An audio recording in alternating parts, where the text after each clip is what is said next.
పల్నాడు జిల్లా వినుకొండ నియోజకవర్గంలోని బొల్లపల్లి మండల ఎన్నికల ప్రచార కార్యక్రమంలో భాగంగా శాసనసభ్యులు బొల్ల బ్రహ్మనాయుడు మాట్లాడుతూ వైఎస్ఆర్ కాంగ్రెస్ పార్టీకి కంచుకోటగా మారిన బొల్లపల్లి మండలంలో రానున్న ఎన్నికల్లో కూడా రెట్టింపు స్థాయిలో పనిచేసి పార్టీ గెలుపుకు కృషి చేయాలని పిలుపునిచ్చారు. బొల్లపల్లికి వరికపూడిసెల్ల ప్రాజెక్టు నిర్మాణంకు ముఖ్యమంత్రి జగన్మోహన్ రెడ్డి కృషి చేస్తున్నారని, రానున్న మన ప్రభుత్వంలో మనమందరం కలిసి ప్రాజెక్టు నిర్మాణం పూర్తి చేసుకుని బొల్లపల్లిని సస్యశ్యామలంగా మలుచుకుంటామని తెలిపారు. ఇలాంటి సంక్షేమం అందిస్తున్న జగన్ పాలన కొనసాగాలంటే మరలా మనమందరం ఫ్యాన్ గుర్తుపై ఓటు వేసి అభివృద్ధికి సంక్షేమానికి సహకరించాలని ఈ సందర్భంగా వారు తెలిపారు.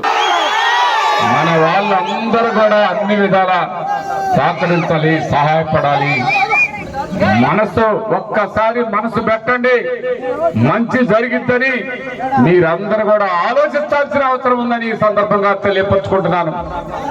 ఏ ఒక్కరు కూడా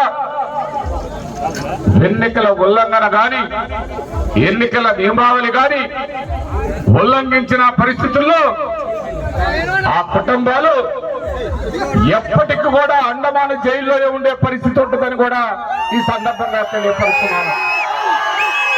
అది రాకుండా చూసుకోవాల్సిన బాధ్యత అందరూ, ఏ పార్టీ వాళ్ళైనా అలాంటి గొడవలు లేకుండా ఎవరు ఓటు వాళ్ళు ఉపయోగించుకోవాలని, వినియోగించుకోవాలని ఈ సందర్భంగా తెలియపరుచుకుంటూ, మంచిగా ఉండాలి, పల్లెలు బాగుండాలన్నదే నా అభిప్రాయం. కానీ మీ అందరూ కూడా మరిన్ని అప్డేట్స్ కోసం మా ఛానల్ని సబ్స్క్రైబ్ చేయండి.